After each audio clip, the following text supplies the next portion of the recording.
All right, everybody. Thanks for joining in on another episode of Pursue the Hunt Live. I'm really honored to be with a special guest here today, Muc Simons, and we're going to be talking elk hunting today. So welcome here. Hey, thanks for having me. Pretty excited to be here. Yeah, so let's go.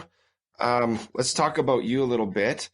Just kind of your background hunting wise, kind of your specialties, and just introduce yourself to the audience a bit. Well, my hunting, first of all, I'm from southern Saskatchewan. And when it comes to elk, you don't think that's elk is synonymous with southern Saskatchewan, and it really isn't. But that's how it got started for me way back in like 1990. I was working in the oil patch. I think I was 19 at the time. And it got really slow, kind of like what it is right now, unfortunately, in the oil patch. And I started looking for alternative things to do. And in a roundabout way, I went to the Western Producer looking for truck driving jobs for farmers just to get me by until I got to get back in the oil patch. And I found an application for a Yukon guide school. Oh. And that's how it really started for me. That was way back in 1990. I remember I just packed up whatever I had at the time, jumped on a plane and flew to Whitehorse. And the weird thing about that is being a prairie guy. I mean, I hunted with my father and friends and stuff like that for whitetail and birds because that's primarily what we have in southern Saskatchewan. But I never rode a horse in my entire life before. When I got to the Yukon, our first 2 weeks was all learning how to Cape animals. So they had domestic goats that they had butchered that we worked on the capes and learned that. And we also took a farrieing school as well, which was kind of interesting. And because I never rode a horse before, I just soaked up all the information. And then the main part of the actual guide school was we loaded up the horses, drove to a certain point, and then we rode them for, I think it was 16 or 19 days to the Arctic Circle for this Yukon outfitter. Yeah, and then that's how it started. And the funny thing for me is I remember before I long became a guide, I actually applied for this particular outfit. They had a advertisement for guides and wranglers and stuff, and I wrote up a resume and sent it to them and never even got a reply back. So I knew that they weren't real interested in me. And the weird twist to this whole thing for me was when I completed the guide school, the outfitter had spots for 2 guides, and there was 5 of us on the guide school. And the 2 guys that got the sheep guide were a couple of Alberta cowboys, and the outfitter had determined long before the guide school was done that those guys were going to get the job. And he told me after that it's not that I didn't do good. He just didn't think I was going to cut it, being that I had basically no gear for the mountains. I've never rode horses before, all that kinds of stuff. He thought I was going to wash out, which I didn't. So at the end of it, he made the mistake of telling those guys that they were going to get the jobs. So he recommended me to his good friend, which I spent like a good part of 15 years of working for that outfitter after that. And ironically, that was the outfit that I sent the resume in. So it was kind of cool. That's pretty cool. So what kind of species did you guide for? Well, when I first started, I truly thought I was going to be a wrangler for the first little while and just kind of learn the way of being a guide. And I think that was the idea. I rode into camp with 2 guides, and you go to a main camp and then they kind of send you to all different parts of their hunting concession. And in this particular spot, it was actually one of the most sought after. It's called Grizzly Lake, and it was a really picturesque, beautiful place. I went there with 2 guides, and there was a cook and a wrangler and stuff like that. And I was going to be the wrangler. There was a camp guy that cuts wood and stuff. And one of the guides had a fight with the outfitter right before it's time to pack out. And that was one thing about my old outfitter. He didn't take any of that. He'd fire you on the spot. Just skid you, hey? Yeah. So that guy got sent to the highway, and I got told that I was going to take a hunter my first trip. And of course, just a calamity of errors for me at first that fell into. I never like. I remember the night we flew into camp, and I'm fully expecting to be a wrangler, and I just spent a whole month, shoeing horses and stuff. So I was pretty confident that I could ride horses. But one thing I didn't know was that I thought this was a stone sheep camp, which it was, but they also had a bunch of other species that they sort of were synonymous for in northern BC, and that was elk and moose. Okay. And well, of course, I was familiar with moose being in Saskatchewan, but one thing I wasn't familiar with was elk. And I remember sitting at the kitchen table, and the outfitter had this big, long wooden table that he kind of all the hunters and stuff all gathered around there, and then he split them up into camps there. And I remember sitting there for supper, and there were some experienced guides that have been there forever. Were in the hallway, and they were whistling on elk reeds, and I didn't know what that meant. I remember looking at the other guy that came in with me, and I'm like, "What is that noise?" And they're like, "Don't you know that that's an elk call?" And I was like, "No, I didn't even know what an elk call was." And so unfortunately for that hunter, he was going to get me, and I never even knew what an elk looked like or sounded like. So I thought it was going to be a horrific experience, but it was August 15th, and I still remember 1990, and it opened on right around that time. And I remember I didn't have to call the bull in, because I remember they were just into hard horn, and they're fat, and they weren't rutting or anything like that. This bull came out, and it must have been 25 degrees. It was a beautiful day. And that hunter had lots of patience with me. And the bull bedded on the edge of a kind of a big gorge, and we just waited him out till he stood up, and then the hunter shot him. So there was no calling involved, thank goodness for me. Okay, yeah. But that put me on my path of my love affair with elk. That's now going on 30 years of calling elk and stuff like that. But the other species that they had, the other species that I guided for was Rocky Mountain goat, mountain goat. I dabbled a little bit in stone sheep, moose, and black bear were the primary. But so what was it about that hunt then that made you fall in love with elk? What was so awesome about it?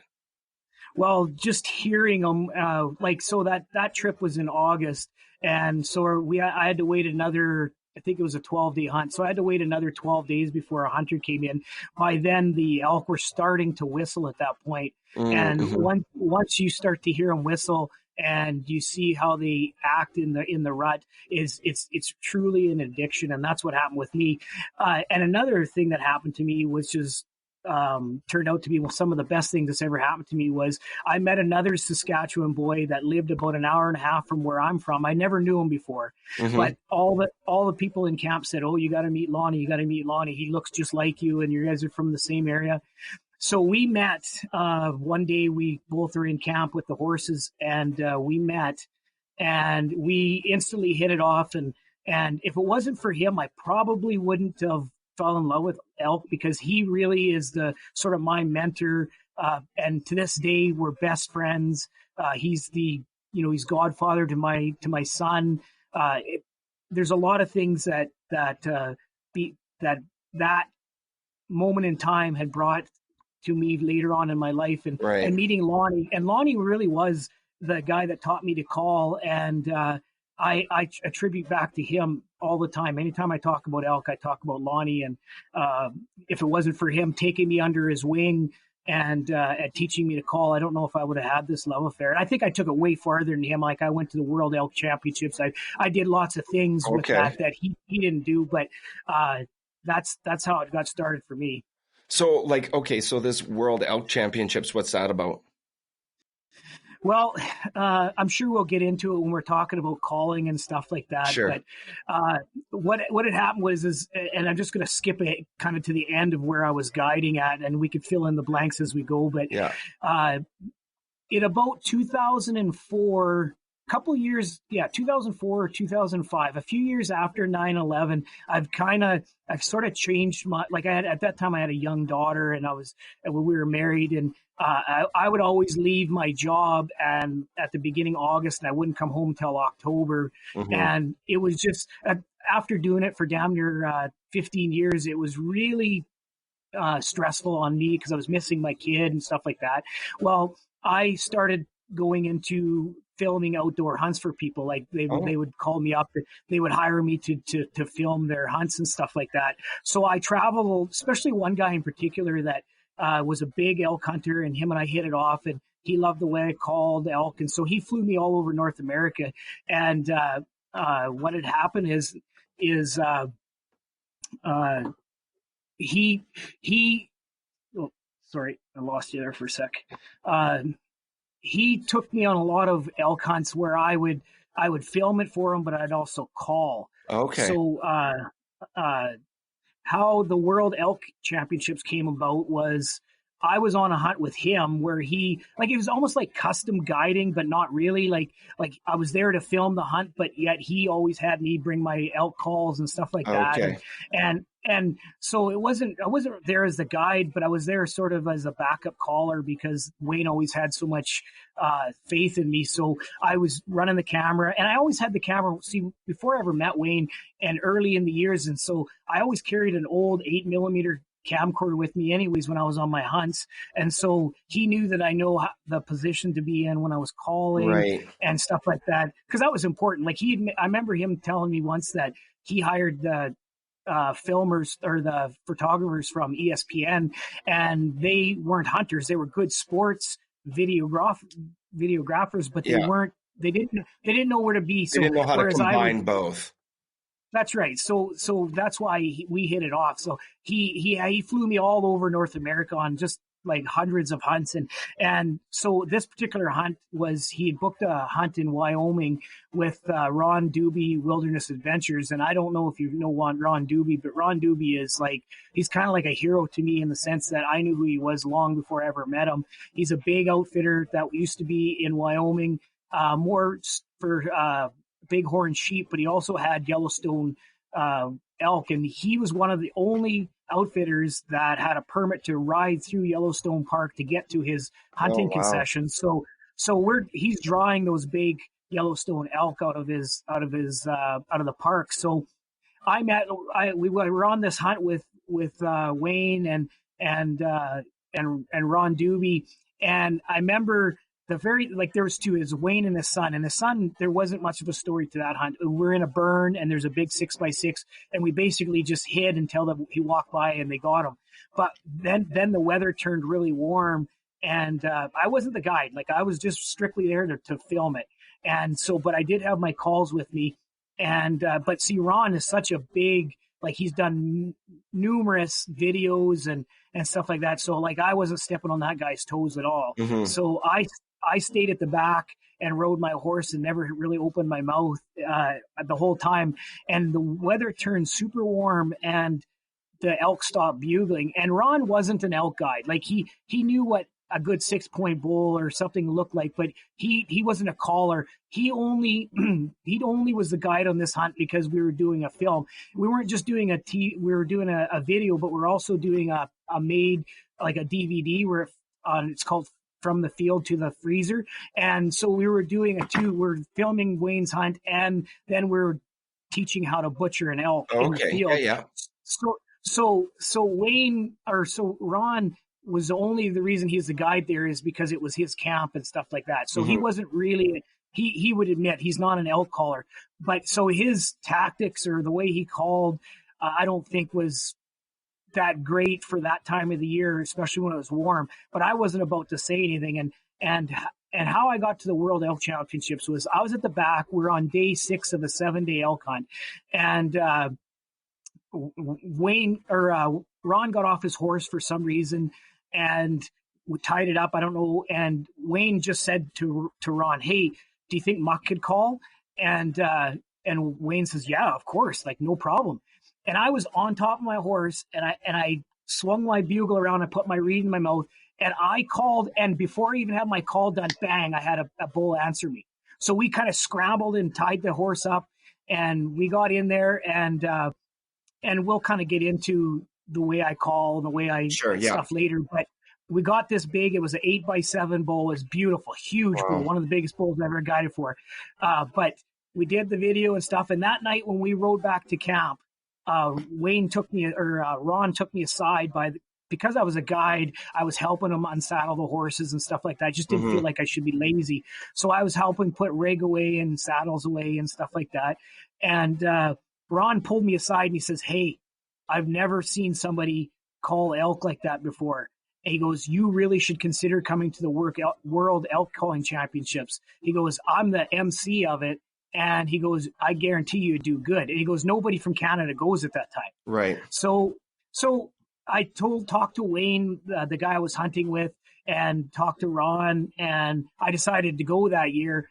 And I went down there, and I think I got next to 100% on my cow calls. Like I use a mouth read. Okay. I think when I got scored virtually 100% on my cow calls, but my bull calls I got scored down, and I think you have to be in the top 5 to make the finals, and I think I was around that 6. I think I remember calculating, and I was around the 6. I just missed it, but that helped me when I do all my presentations and seminars, because it's a valuable lesson to people about calling for people and calling for actual elk. Right.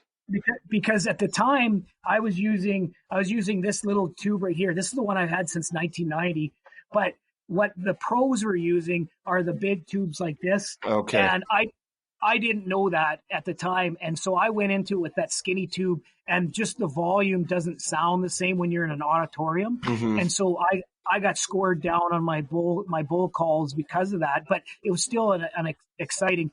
And, I never took them up on it because at the time I was pretty busy with work, but I was the only Canadian at the time, and Will Primos approached me and offered me a pro staff job for Canada.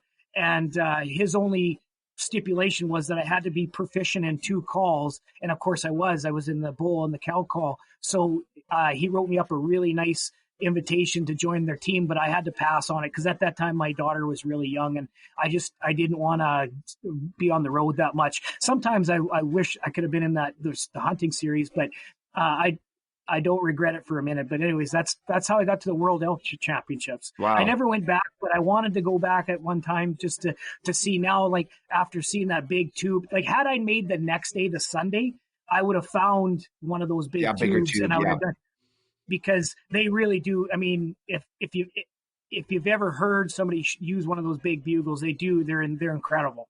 Yeah. I have a big tube myself as well. I'm not super proficient in it, but I've called in a few elk in my day. But yeah, okay. So before we get into, like talking elk behavior and stuff, I do need to ask, how did you get the nickname Muc?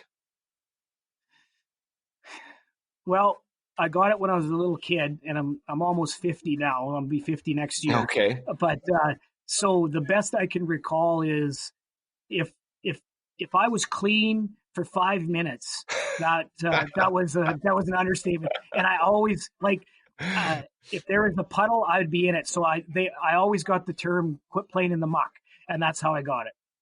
That's awesome. Yeah. I mean, the fact that it's still stuck. Are you still pretty dirty? You stay pretty clean now. Oh no, I'm dirty.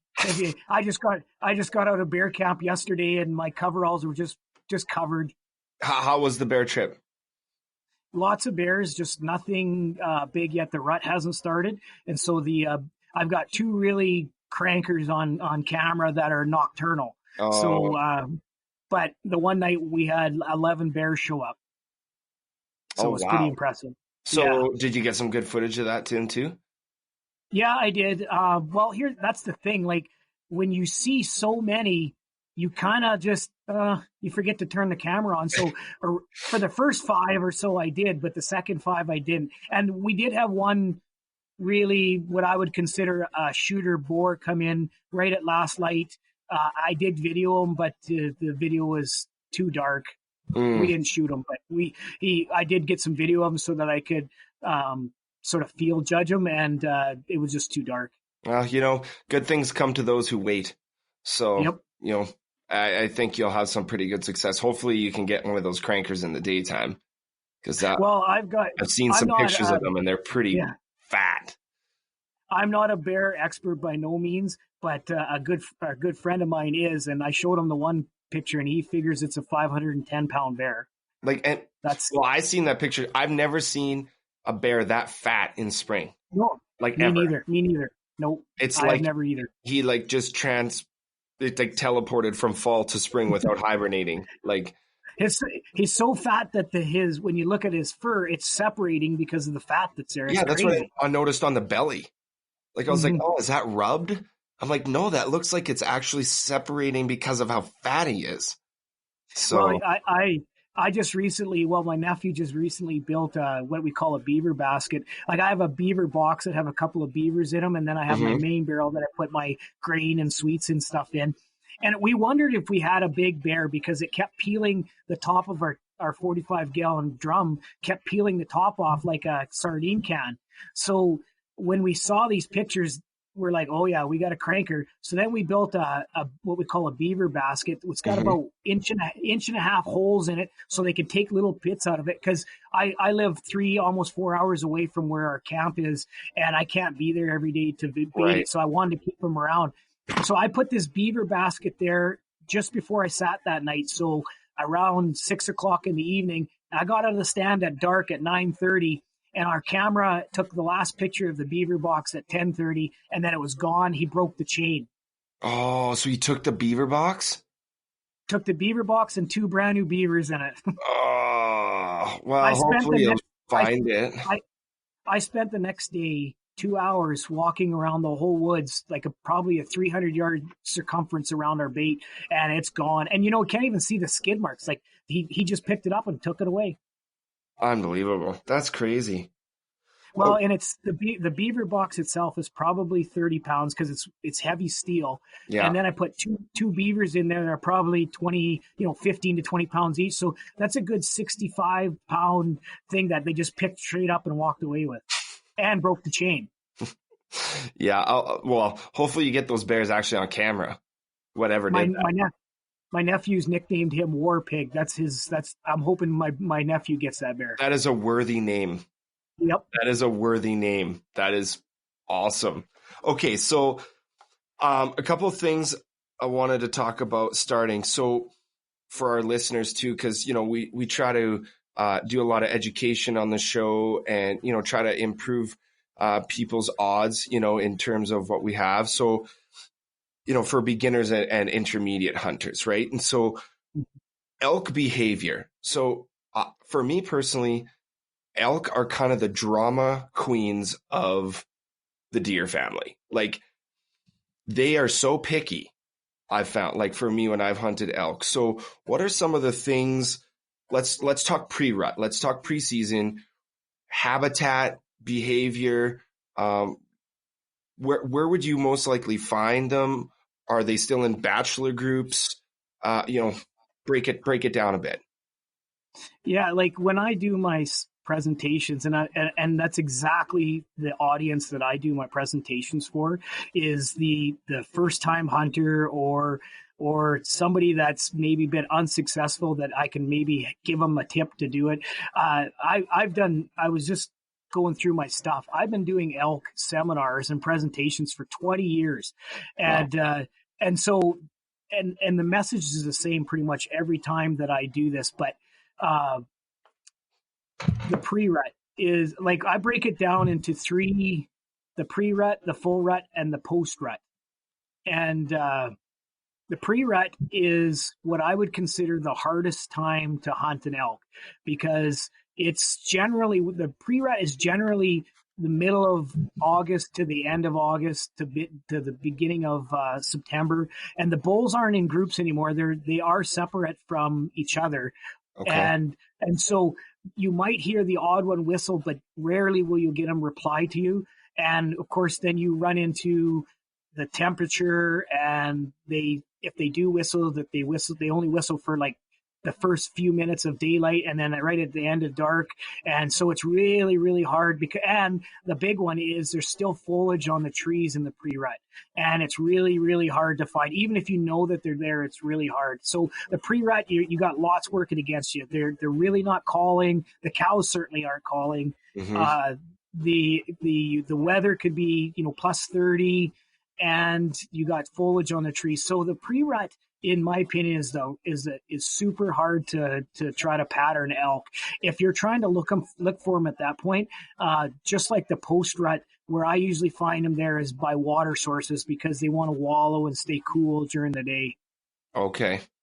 Okay.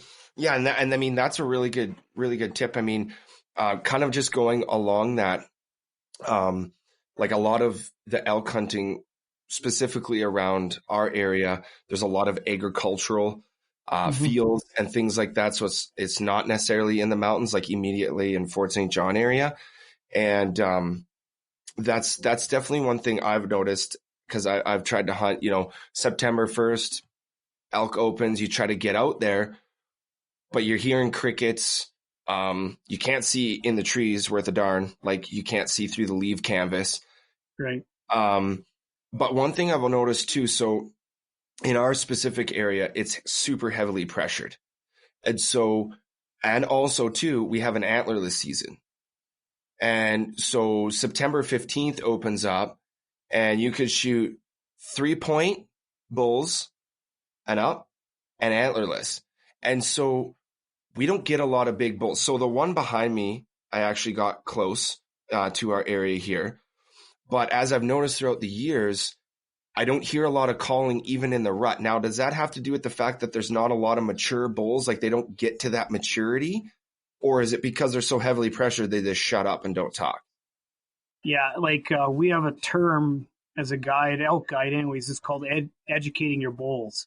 And it really is a legitimate thing. And what that means is because, and you guys have the same sort of issue that we have here in Saskatchewan with ours, anything above a sort of a 2-point can be harvested. And so that means from the time those bulls are 1.5 years old or 2 years old, they're being hunted for, that's right, for their life. So basically what happens is every Tom, Dick, and Harry is whistling to these elk. And so they're hearing calling from the time they're little, and I don't mean calling from a wild bull. They know what a wild bull is, and then from humans. And so those bulls, unless they're really hard running, some of them, they call it a silent bugle, where they're not even really bugling much anymore. They'll sort of do 1 or 2 whistles and then they stop. And that's because they're educated. They've had run-ins with humans. So, one of the things I see on social media that sort of drives me nuts as an elk guide, and well, I like seeing the videos of people calling in bulls and stuff like that. I mean, it is cool to whistle to them and have them come in. One of the first things that comes to mind is if you're not hunting that, why are you calling it in? Because now if he wins you or sees you, he's going to associate that with danger. And so, I understand why people do that, but they're completely educating those bulls. So they're actually doing themselves a disservice by 100%. by not hunting them while they're calling them. Yeah, that's right. Like if they just left them alone and didn't whistle to them, and I think here's the thing: bull calling to elk is, if you're good at it, or even if you're not good at it, it's fun if you get a reply. And so I see that's why people do that, because they love hearing a bull whistle and replying to them. But it's same with moose. Moose, you can educate them too as well. I think moose are a different creature when it comes to the rut, but you can educate a moose as well. Yeah, for sure. That's actually a really good point, and I think our listeners will appreciate that advice because I've been guilty of that a time or two as well. If I'm going out to check trail cams and it's getting close to hunting season, let a little bugle, see what's out there. But I mean, over time too, as I become more experienced, it's just I try to get in and out as undetectable as possible unless I'm actually hunting. Well, I'm still trying to be undetectable, but I'm not trying to bring game to me in that sense. So, okay. So now we'll kind of transition into the rut. Just one, I got one more tip, one more point on that. Though. Yeah, for sure. I think it's okay if, say elk are in the area and you whistle and they reply. That's not really what I'm getting at. I'm talking I'm talking the guys that bring them right to them to where, they can see them or they can smell them. That's the educated I'm talking about. If you just whistle to a bull, he doesn't know that you're a human. That's not what I'm getting at. I'm talking the social media guys that are calling a bull, say, out of the trees into a farmer's field, and then the elk sees them and then turns around and takes off. That's the education I'm talking about. I mean, just calling That's to fair. a bull, he doesn't know that you're a human unless he smells or sees you. Yeah, no, and that's fair enough. And yeah, so we'll get to rut stories in a minute, but so let's transition into rut a bit. So now the bulls are starting to herd up the cows. So there's satellite bulls, there's herd bulls. So let's talk about some behavioral characteristics about the rut. Well, the rut is what I call TV elk. That's when I do my presentations. I speak about TV elk, and that's where you see the National Geographic. You see the big bulls fighting and locking horns and stuff like that. I know that bulls do that in the wild all the time, but rarely do us as hunters experience that. We just don't. And especially if you're hunting farmland elk, and you don't have the mountains where you could see them far long before that, when you hear them, you could see them far away. Here, you've got to be almost on top of them to see them. So we rarely get to see that. But in the rut, it's the easiest time to hunt because the bull, they stop eating, they're not sleeping, and all they care about is breeding. I mean, that's their whole purpose at that time of the year is to breed with the cows, and they want to breed as many cows that are in estrus as possible. So they're continually busy going from cow to cow to cow, but they're also the most vocal at that point, and they're most receptive. So what I refer to bull calling as, we can get into the techniques of calling in a bit, but what I say for when I'm teaching my seminars and trying to teach people about bull calling to me is just strictly a locator call. And because I don't use it as a dominant call or to bring the bulls in, I've used to keep track of all the bulls that I guided for, and I'm well over 200. But I think I can count on my hand how many times I had them come into the bull call where they're screaming and raking trees and stuff like that. So I primarily use it as a locator because in the rut, the bulls will call back to another bull because of the fact that he knows that he's there to steal his cows potentially. Right. So I call that as the bull call as a locator in the rut. And they're also super receptive to the cow call because now you can get in amongst them and you can bring them to you, or he thinks that maybe it's a cow that's went astray. Or if you're really good at calling, you can call like a cow in estrus, and that really drives them crazy. Right. Yeah, and we'll talk about that when we get into calling. So so habitat wise, are we still looking around water holes and things like that? Are we looking where there's feed, or are we just trying to locate the cows? Because if there's cows, then we know there's going to be bulls because it's the rut. Yeah, in the rut, if you can locate the cows, you're going to find the bulls. That's a lot like a whitetail in November here in Saskatchewan. If you find 2 or 3 does, you know that there's going to be a whitetail buck there somewhere. And the same thing is with the elk. So if you can locate the cows, and the cows, yes, they go into estrus and act a little differently, but their life doesn't really change throughout this whole process. Like, they're social animals. They want to be together, unlike bulls where they're together with bachelor groups before and after, but they're very loners in the rut. But cows, they stick together. So if you can find the cows, look for feed source of some kind. If you're in the mountains, you want to look for a meadow that has good feed, good north facing slopes, stuff like that. And if you're a prairie elk, you just want to look for good feed and good bedding area. That's the key. Okay. So when you're hunting, are you only going after the herd bull, or are you also hunting the satellite bulls?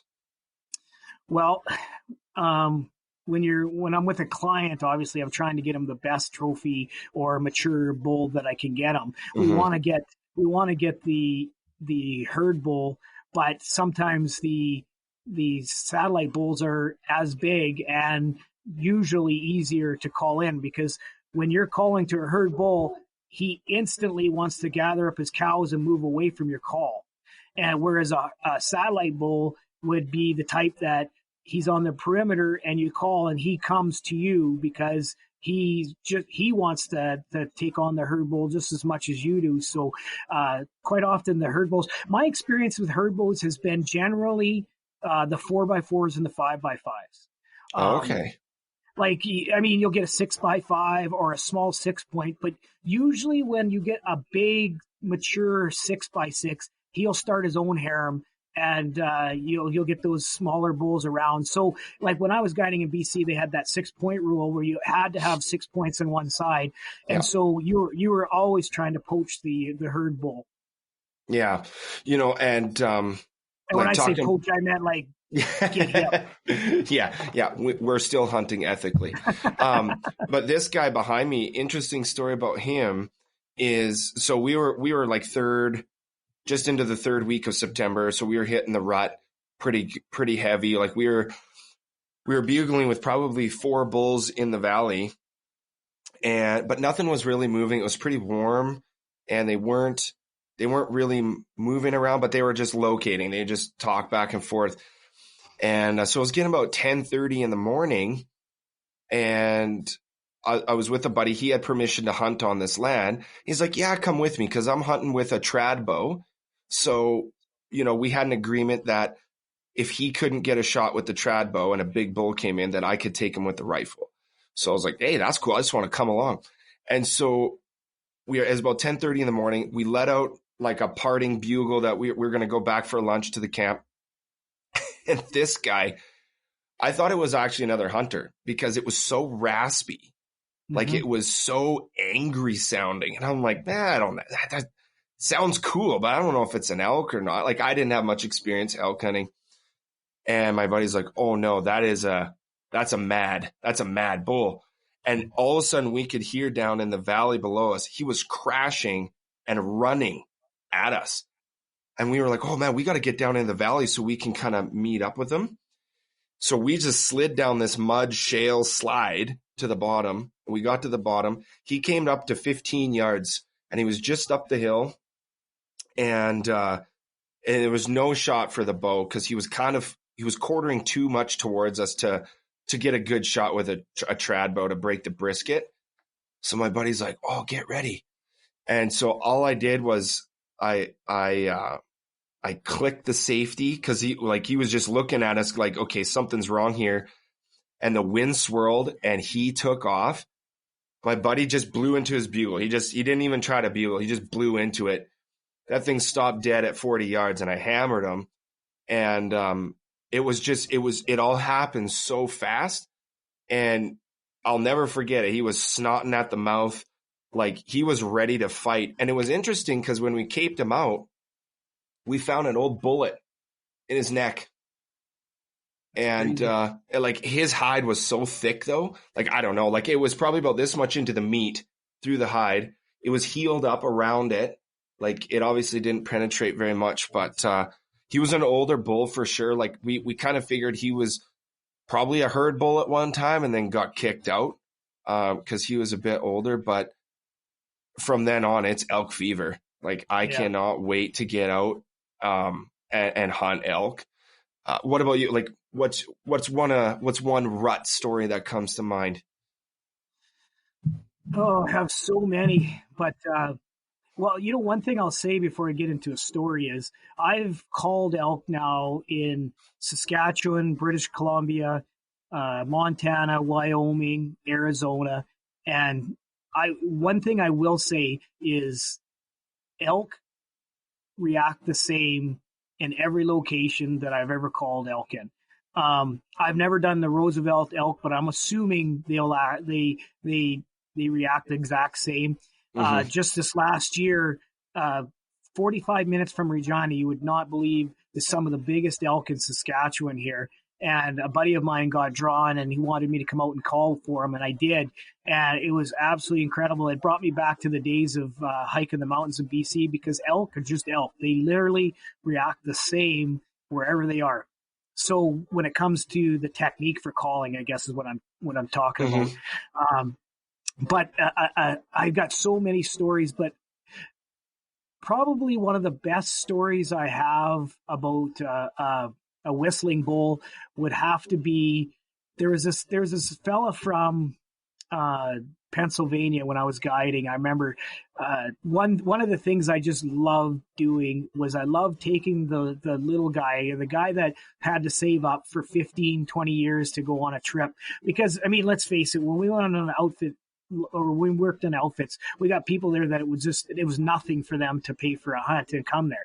But for somebody like that, I would consider myself, or Mm-hmm. somebody like me, I love taking those guys. And I mean, I'm not going to say I worked extra hard, but I really dug in deep when I had to get. So this guy, I remember he flew in from Pennsylvania, and this particular time, it's weird. My wife, who isn't a hunter, came with me to the bush for 3 weeks to experience what it was like for me.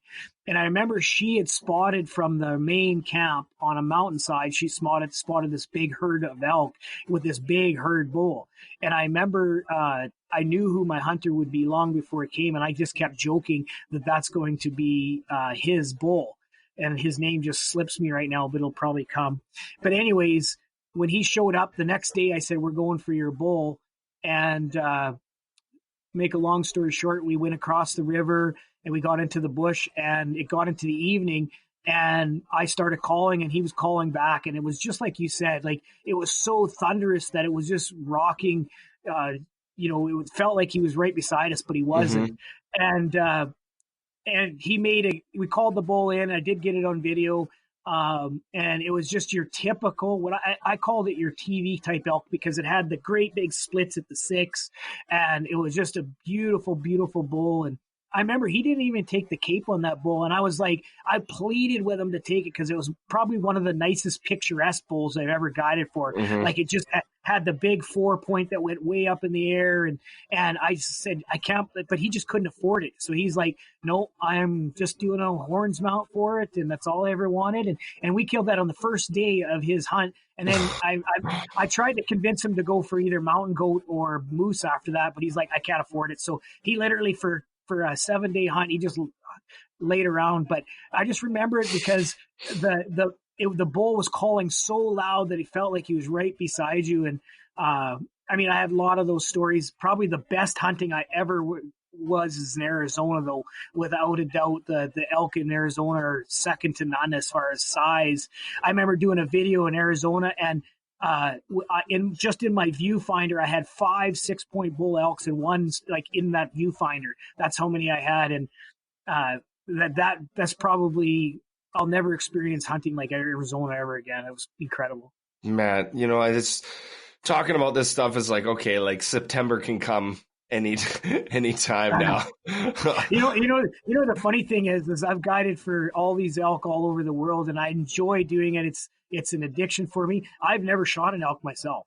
I've never been drawn. I've never had the opportunity because for so much part of my life, I was guiding elk in the prime time for everybody else. And then when I quit guiding and I moved to Regina and started working for the police service, I just haven't had the time. But one of these days, me and a good friend of mine, Darren, we're going to get drawn together. And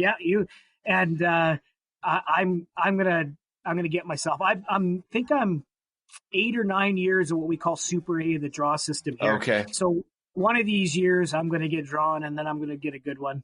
How picky are you going to be? You know what? Here's the thing with me. I don't put a tape on anything. I'm a good estimator of the size when it comes to elk because I mean, obviously I had to measure how many for guys over the years. So a 300-point bull for me would be fine as long as I don't want a small split on a small little split on my 6-point. I do want a good bull, but I'm not picky at all. Yeah, that's a beauty. Yeah, the splits aren't big, but he's got big 4s and really nice brow tines. When I gross measured him, when I shot him, he went, it was like 320 310. something. Yep. Yeah. And then, but I waited. When did I get him measured? I only had him measured a couple years ago, like officially, and he shrunk a few inches. He went like 311 and a half. So you're pretty bang on. Just by seeing him, I could tell he's a 310 bull. Yeah. Go ahead. I was just going to say, the area that Darren and I are putting in, though, realistically, I should be able to kill a 350.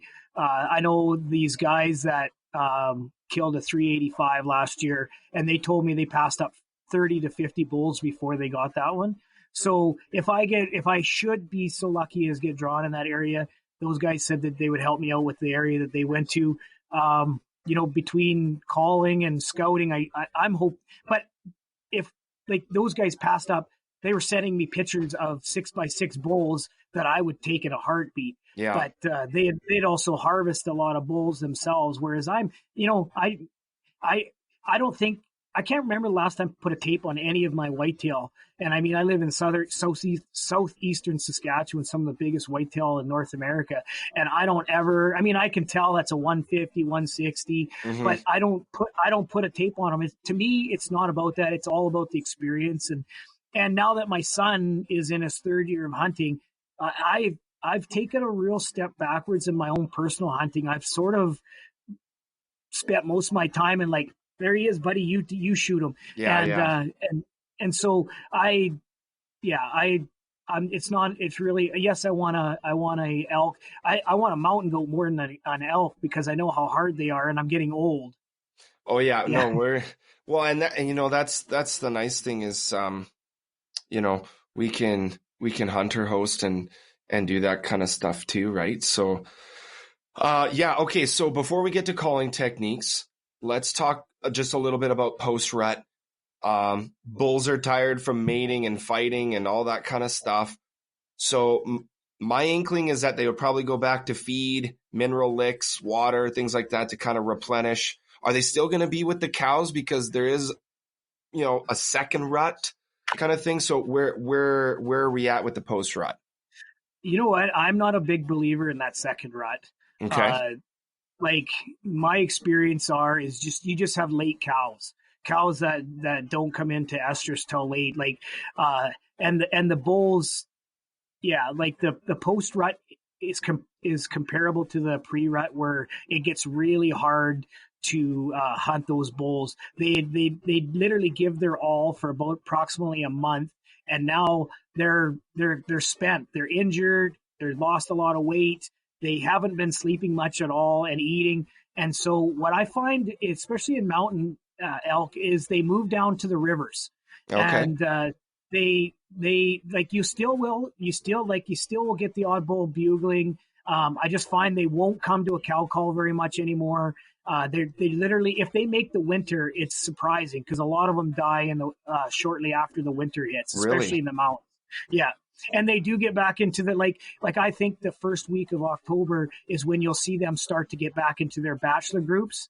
And yes, you'll still hear them whistling, but mainly they move down to the rivers, and that's where they're going to winter, is along the rivers, so that they still have some feed there along the river. So why do you think the mortality rate is so high? Like what? Like just because they're so fatigued from the rut? And then they have pressure like predation, like wolves and whatever else, or? Well, if you see what a bull elk looks like pre-rut, they're big and fat, and they have a great big belly, and they're really healthy looking. And then if you shoot a bull in either the full rut or in post-rut, they almost look sickly, like they're literally ribs and bones, haggard. and very haggard. And the biggest thing I think is they're beating the crap of each other. And they're spearing each other and stuff like that. I just can't imagine if I was to fight every day for a whole month and not eat, not sleep. See, that's the thing. If they were eating and sleeping, they probably could recover, but they're not. You usually get a full moon in September, and they're up all night trying to herd the cows. So in the fall they don't, or in the winter they don't make it because they fall prey to the wolves, or they just simply die because they're sickly. So when you were guiding year after year in that area, would you find deadheads and all that from the previous years? All the time. And it was, you almost always find them 50 to 100 yards away from the river. Like they almost always died right along the river. Wow. Huh. That is something I wasn't aware of. That's an interesting fact. If say, for example, the area that I know you're familiar with me is the Muskwa and Prophet rivers. If I was to hunt late in the year, I would literally just utilize a riverboat and find where they're crossing and stuff like that, because you'll run into them along the rivers. Lots of times you'll see them right on the river beds. Right. Yeah. No, that's good advice. So let's get into the calling technique, because that's what I had. Oh, before we get into that, I did have a point. So I talked to some guys, they don't like calling at all. They like to just do the silent spot and stalk approach, or some guys like to get loud. Now, does that kind of maybe depend on the season? Because I know in the rut, elk are loud. So why wouldn't you want to be loud? Yeah, I've had people come to me in my presentations and say the same thing. It's because I think they've ran into the odd bull that comes in silent, which is not uncommon, and they think that they're spooking him away. I'm a very vocal caller. I go about every 2-3 minutes and stop and call and listen, and I mark my elk by the response. Because the funny thing with elk is, even with these big tubes, is you can project your voice a long ways, but 30 feet might be the difference between them replying to you, or maybe not 30 feet. Let's say you walk for 2-3 minutes, so it would cover 100 yards. That'll be the difference between they didn't answer you the 100 yards prior, now they are. So I'm a very aggressive caller. And I also, I rely on them, like getting in their kitchen and having them reply to me with what I call the shock call. And once they do that, we I don't call to them anymore. I cow call, and I sneak in, and I'm not quiet at all. I mean, if you've ever heard of elk in the wild, they're not quiet at all. Especially cows, they trudge through the trees like nothing, and leaves and stuff like that. They're not quiet at all. Yeah, for sure. Well, you're the elk expert, so hopefully people that are listening are jotting some notes down. Okay, so that's great. Now, a little bit on animal care. So being out in the mountains, especially, I know that you and I have had previous conversations where you didn't have horses at one time and things. So like if guys are doing like a backpack trip where they don't have horses and they're elk hunting, what are some kind of the recommendations you would give them in terms of taking care of that meat, making sure it doesn't spoil as they're trying to get it out? Well, if you're in an area that you don't have horses or off-road vehicles, you have to have game bags. If you don't have game bags, your meat's it might not spoil, but it's going to get flies on it, and then it will spoil. So for example, in BC, if we shot an elk, we always would quarter it up, bone it out right there, and then we put everything in feed bags. And if we couldn't take it out that night because we didn't have a pack horse, we just had a saddle horse, or most of my elk were done on foot. I didn't use a horse. I only used a horse if I had to go long distances, but for me, I preferred to hunt on foot. So generally, we would field dress it that night and try to utilize trees in the sense that we hang the meat in feed bags in the trees and just hope the bears don't pull them down overnight. But if you get them in a feed bag, right, or in a cheesecloth or something like that right away, you won't get any blowflies. And one thing that I did learn that I never knew this before is even if you don't have a refrigeration, if you get them in a game bag and you hang them, even if it's warm out, like 20 degrees, 25 degrees, that meat won't spoil in that bag hanging there. It'll get like a crust around it that you'll have to trim off, but it won't spoil. So I always say, if you have to, You got to put a hind quarter and a back strap in your backpack and hike it out. Then you got to go back. That's the. It is what it is. It is what it is when you shoot an elk and you don't have horses. So, with the game bags and stuff like that. So you mentioned boning it out. Mm-hmm. And I've known some guys that don't bone it out. Now, why bone it out? Why not bone it out? Well, just if I'm backpacking it, why are you carrying 30 pounds of bone when it's just going to get trimmed off at camp anyways? And one of the things that I will say about my outfitter when I was a guide, he made sure that you learned how to bone an animal out properly so that you just weren't wrecking the meat. So he taught us how to bone it. So it doesn't take very long. And unless you're going to keep those bones I think the big thing is nowadays is the marrow inside the bones. But 25 years ago when I started guiding, that wasn't even mentioned. And so it was literally peel the meat off the bone and then put the raw meat in your pack. And then when you get back to camp, then you can start breaking it down into the muscle groups that you're going to use, that the hunter wants. Right. Okay. No, that's good. I mean, it makes sense not to pack more weight than you need to. But I know like some guys, because of the fact that the bone gives it some stability, it's easier to tie to your frame pack or whatever. Yeah. So, but definitely like the hanging and cooling is a must for sure. When I was guiding, I had a green, it was a metal frame backpack whenever I had to go on backpack trips. If it was just a day trip, I just had my flexible, soft backpack. But when I was on those kind of hunts, I always had this big, huge, kind of almost an army backpack. And I could fit quite a bit in there. Like I think when we were together one other time talking, I told that story about that bull that we packed out. It took 15 hours one way to pack it out, but when there was 3 of us and we had to take all edible portions of meat off the mountain, and that's the legal, what you have to legally do in BC. So we made sure when we went on that hunt, we only took a few granola bars and sandwiches, and we didn't take anything else because we had to come out with full packs. And so I boned out. I remember I carried the hind quarter, a back strap, and the cape, and then I tied the antlers to my pack. And I know some guys would be like, there's no way he did that. I did it. I actually did that. And then the hunter took a front shoulder, a back strap, and then whatever, like he carried our binoculars and stuff like that. And then the wrangler took the other hind quarter, the other front shoulder, the other back strap. And then we took a little bit of what wasn't shot up from the shot. We took a little bit of it, and we packed it out. And it was incredible. It took us 15 hours one way to pack that bull out. Yeah, it sounds like an awfully awesome time.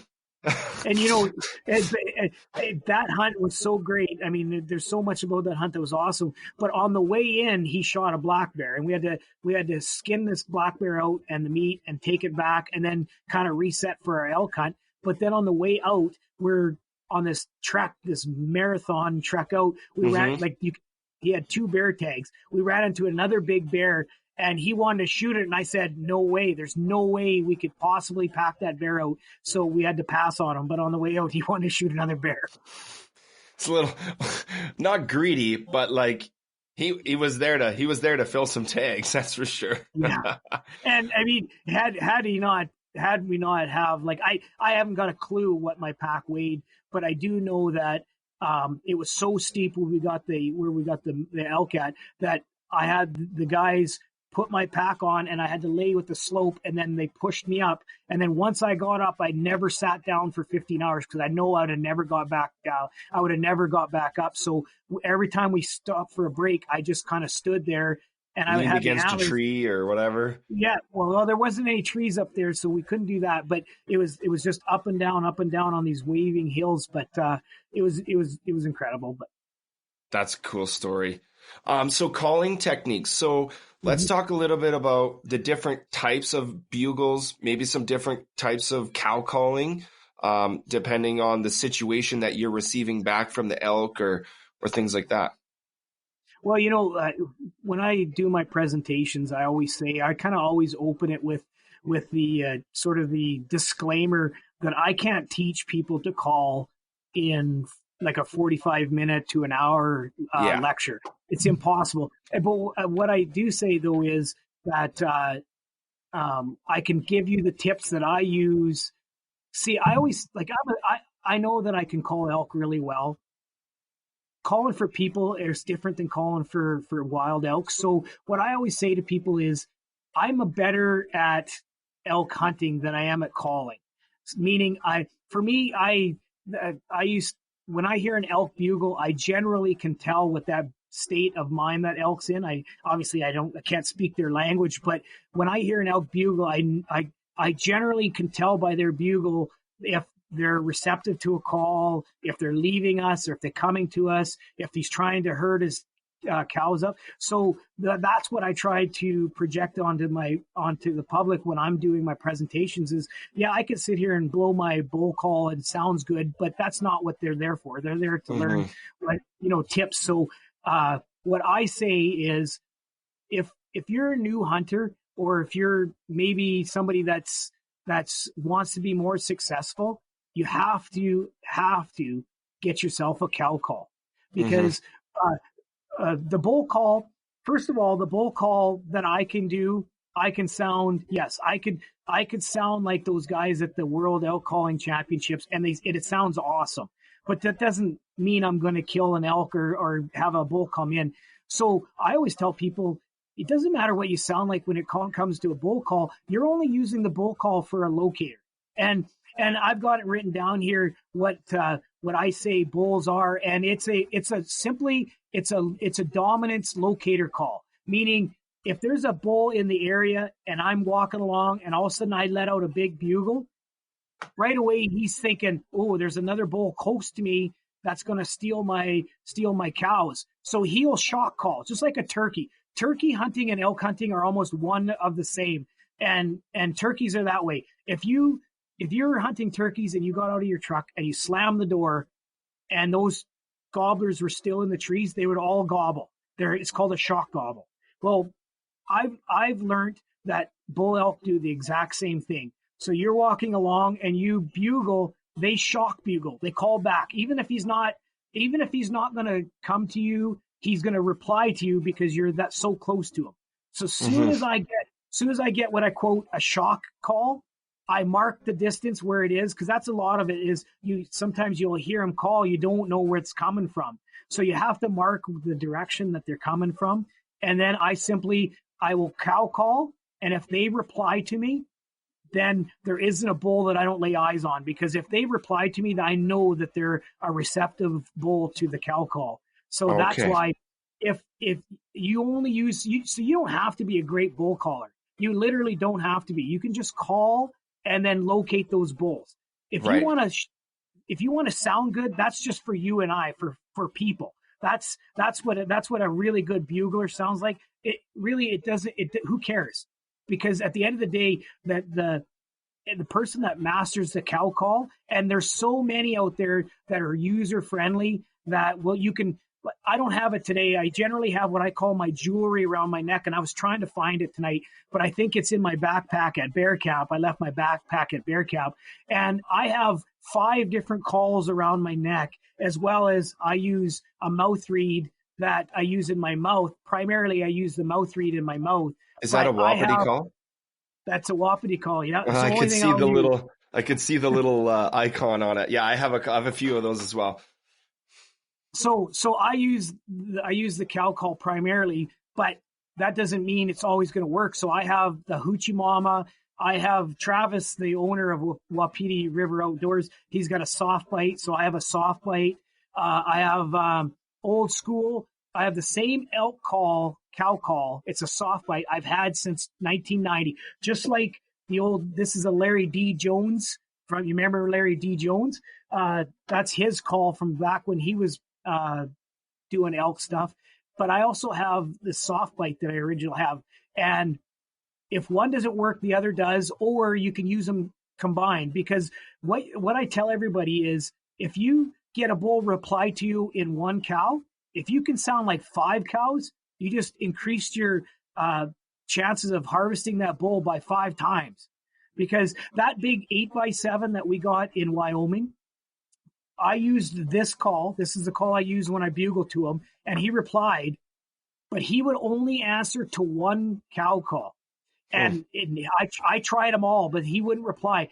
And just this one particular call that I had around my neck that he replied to. So if you're an elk hunter, you got to get yourself a cow call. So primarily what I do is, if like this last fall, I called in 2 bulls for people, and we walk down the trail and I bugle. And if they answer, I cow call. And if they answer again, I never bugle to them again, because I'm a big believer that bull elk are lovers, not fighters. Yes, they fight, but primarily what they want to do is love. So if you shock call them and then calm them down with a cow call, your chances of seeing them are way higher than if you keep blowing your bugle. Yes, yes, there's times where you can call to them with your bugle and they will come, just like your bull did. But that's very rare. I mean, they most times hunters are way more successful is if they just cow call, because cow calling is a calming thing to bull elk. Because I've had the fortunate event of one time in a big, high, tall, grassy meadow in BC where I was guiding at, me and the hunter, we crawled on our bellies into the middle of this meadow, and the herd was around us, and it was still, there was no wind. It was just like the stars aligned, but the cows were chirping and cow calling to each other, just like every cow was making a sound. And so it was a very, very calming sound. And they do change their calls when they're in estrus. It's a more of a sort of an urgent call that they do. And that's where the bulls generally are screaming, because they know that cow is in heat.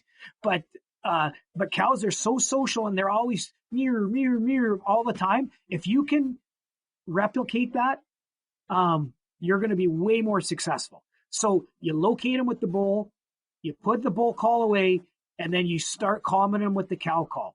And I cow call every 30 seconds. And if you got a really hot bull, he's going to answer you, and you can locate him and make a plan. Like, I can pick to the tree where I need to be when I have a hot bull coming. Like, I'll say to my hunters, we have to be at that tree right there, and we'll go there. So do you use your tube when you're cow calling, or is it just projection with your mouth?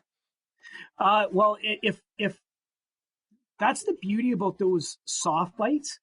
Most soft bites will fit in the end of the tubes here.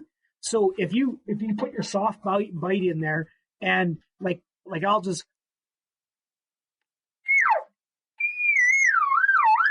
so that doesn't sound like much because of our things, but I'm projecting that way far away, right? Way farther than I could than if I just did it.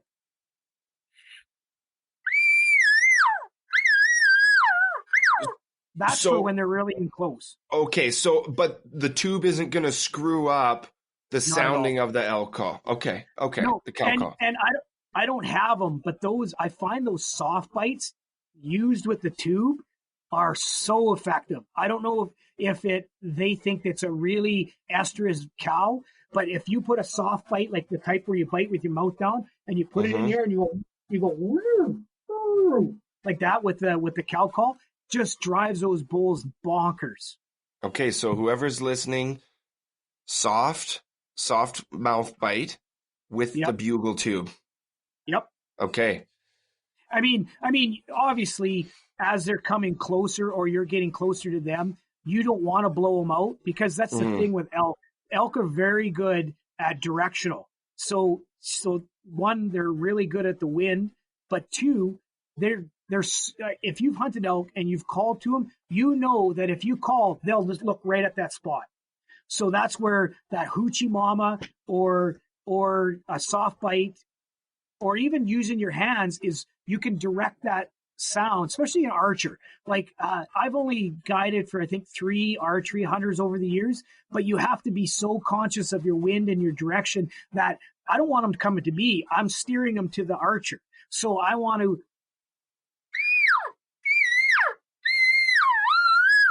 and I'm projecting it this way because if I just looked at him and called like that, he'd know exactly, he'd pinpoint me right away. So would you, as a guide, when you're guiding for those archers, would you kind of back off so that the bull would kind of come past the archer to you then? Yeah. Okay.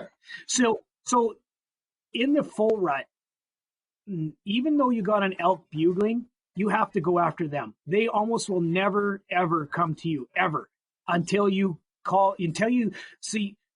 I always say that a bull will never commit to you until you pressure him enough that he has to see what that is. Mm-hmm. So if I shock call to a bull and he hears me, I put my bull call away because I want to calm him. But that still doesn't mean he's going to come unless you're drawing in a satellite bull. It doesn't mean you're gonna have him leave his herd to come to something he doesn't even know what it is yet.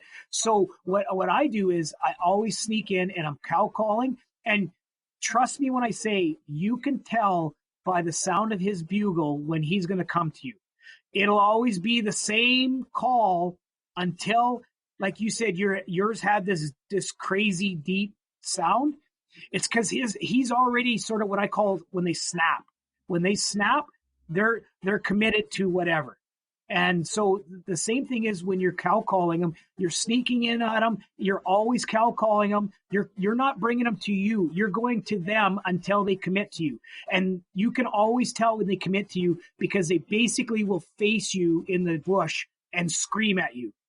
And you know that you got that bull coming in. So generally, you're always playing catch up with elk, meaning they're moving, and you're trying to keep up to them. See, I get this at every presentation I do. And Mike, you've probably heard this too, where people say, "Hey, Muc, I had a bull calling 100 yards away, but I just couldn't get him to get any closer." We hear that all the time. That's very common. And I said, "Well, what did you do after that?" He goes, "Well, I just kept cow calling and he wouldn't come. And eventually he just went quiet." And I said, "Well, why didn't you go after him?" And they're like, "Well, because I could tell he was only 100 yards away." I said, "He's probably moving away." So he replied to you, remember, they got 4 legs. We only have 2. So they can cover twice the distance that it takes for us. So when you hear him, you have to go after him. So I tell everybody in my presentations, you get a bull calling, great, but you got to go get him because he's never going to come to you until he sort of the switch is flipped and he has to come and see you. And I know exactly when the switch is flipped because I can tell they're calling away, they're moving around, they're calling, and all of a sudden he's facing you in the bush wherever he is, and he's screaming at you. Mm-hmm. Then you can make a plan to hunker down. But to answer your question about with the archer is I've always got the archer downwind and usually to my right if I can. And then I try to draw that bull for a broadside shot for him. But I'll never send the archer out there until that bull's committed to us because it's futile. You're wasting too much time. The last thing then would be decoys. Have you use them, don't use them? Maybe they help, with a visual aspect. Like what's your opinion on the decoys? I've never used them. I know that a few of the hunting shows or the banquets I've been to, they've given them out as like gifts and stuff. And I've certainly looked at them, but I don't know that. I mean, unless you set up some place where that, say, a crossing or a trail or a watering hole where that they're going to come at. I mean, dragging one of those things around elk hunting is all about movement. It's not never, ever. I mean, if you're in a stand, you're probably, unless you're on a well-used trail and you're willing to sit there for hours and not, elk is all about never being static. It's all about being dynamic. And so dragging a decoy along and then having to set it up, I don't know if it really would make a difference. It might help. It might help for an archery hunter. I mean, it certainly probably couldn't hurt. But I've never used it, but remember, primarily almost all of my elk have been in the mountains, and you usually have a mountain to climb to kind of spot for and make a plan. And so we always try to ambush our elk in the sense that we want to be there by the time they cross so that we can get a look at that bull kind of thing. Yeah. No, that's So awesome. I don't know. I don't know if it would be, I don't know. I guess it'd be worth a try. I mean, couldn't hurt, I guess. Maybe in more of like the agricultural settings where it's a bit more wide open, where they can see it. Because I mean, if you're also buried in the bush, they're going to have to be right on top of you to see it, anyways, right? Well, I Unless do you're know fringing that, a cut block or meadow or well, something. I do know here in Saskatchewan, a lot of people hunt out of tree stands because they only have a parcel of land that they can hunt, and so they'll put up a tree stand on a well used trail. I mean, I you know I would say that a salt lick or something or a wallow would be probably more beneficial for you, but I mean it certainly couldn't hurt. One of the Mhm. things that I get asked about that just came to my mind is a lot of people ask me about cow hunting, and one thing that I can say about that is if you're going to hunt for cows, the beauty thing with cows is you can actually you can call cows in with the cow call. Like it's pretty cool. If you can master the cow bleat, there's a great video on YouTube somewhere where it made me a believer in the cow bleat. Was there was a guy that was cow calling and bugling, and they're in like Colorado or something like that, and it was this huge herd of elk out in the field in those big open plains, and they weren't reacting at all. But then they went to like kind of like a doe bleat, Mhm. and the whole herd came within bow range to him. The whole herd, like, totally made me a bleeder because it seemed like they made that calf in distress cow, however they did it, and every elk in that herd were within bow range at some point. It was, and so I mean, I wish I could remember what the video was called, but I'm sure if a person Googled it, it would make a believer out Search of it. you with Yeah. that. Yeah, That's really right. cool. And when it comes to calling and people are really hesitant to learn to call with a mouth read, especially.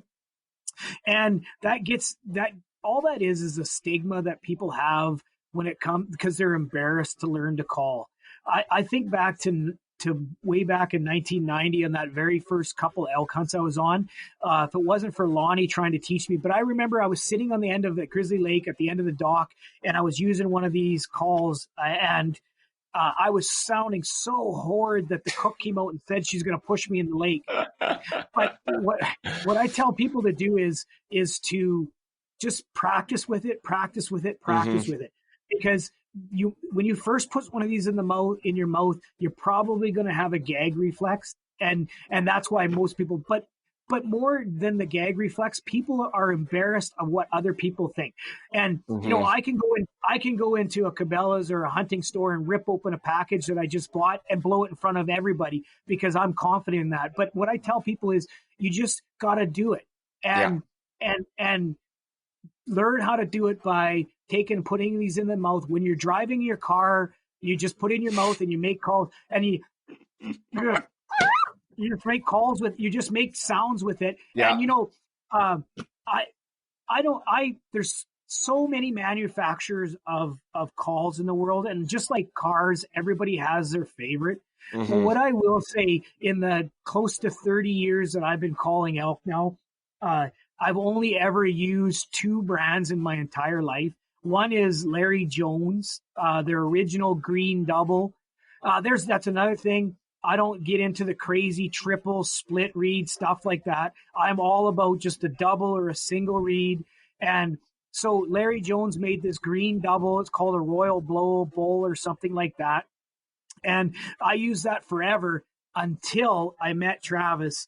And it's funny because I've tried all the other ones, and it usually costs me $10 of I throw in the garbage because it doesn't make what I consider, because it's all about pressure on the latex that's on the Yeah. reed, Yeah. and the way it is in your mouth. And some people obviously can master their different calls, but for me, I'm a pretty aggressive caller, so most reads don't fit well for me. And I remember when I first met Travis and his wife and Wapiti River Outfitters, I was at a sports store show, and I was walking along, and I mean, I'm not opposed to trying stuff. I'm not a snob that way. It's just that I usually buy one of those with the assumption I'm just going to toss it in the garbage. Mm-hmm.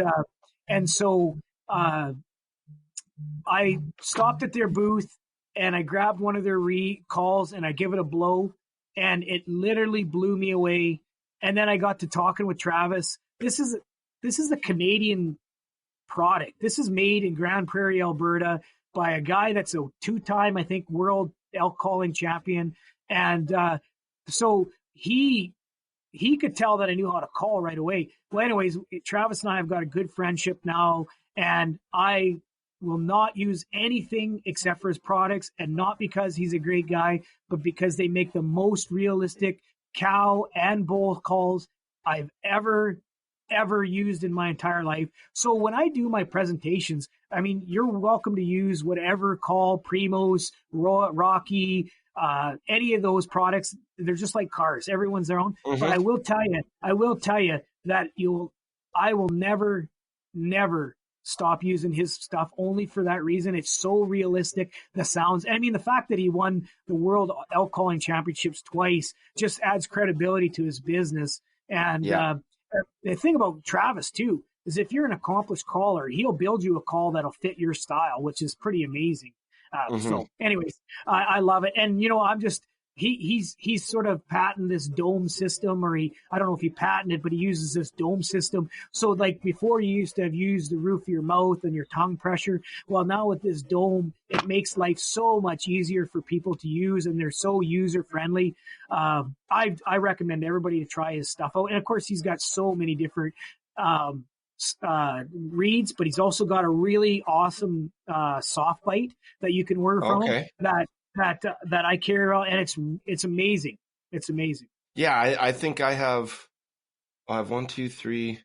I'm pretty sure I have four of his calls, and that's what I learned to use, and I use them in the truck.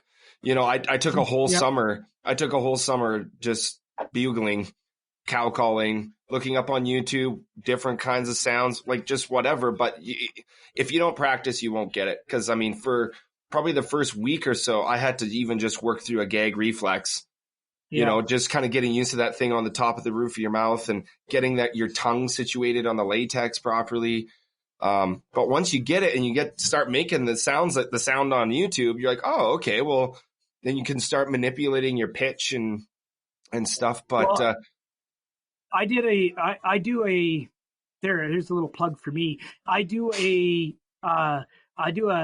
what I call not a seminar, but a workshop on calling. Mm-hmm. So I spend about 2 hours teaching you how to call the bull call. And then I take it and I teach 2 hours how to call the call, and I break it down and how the octaves work and stuff like that.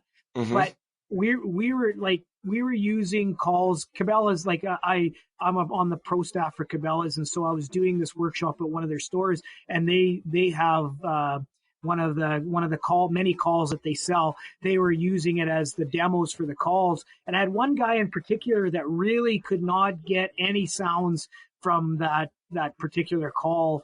And it was just a regular double reed, pretty easy to blow. And I just messaged him. I said, send an email to Travis and tell him what's going on. And he sent him I don't know if it was a custom call or something that he sent him, and that guy killed a 5x5 elk that fall.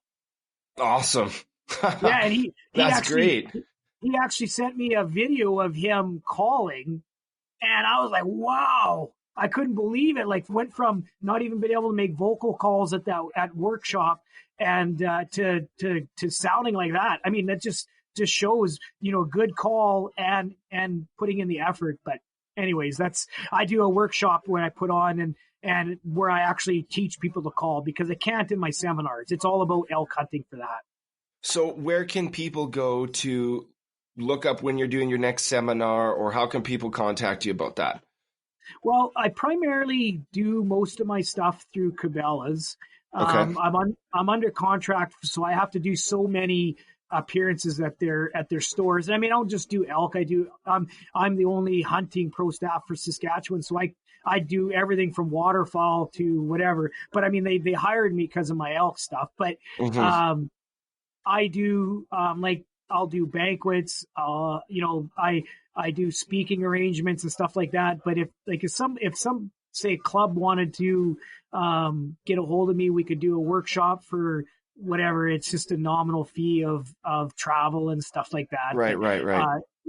I generally, if you hit it when I do it at Cabelas, it's always free for them, or for the participant, right? Because Cabelas I make sure that they wear the cost for that. Yeah. So, any hunting related questions or anything like that, where can they find your Facebook page?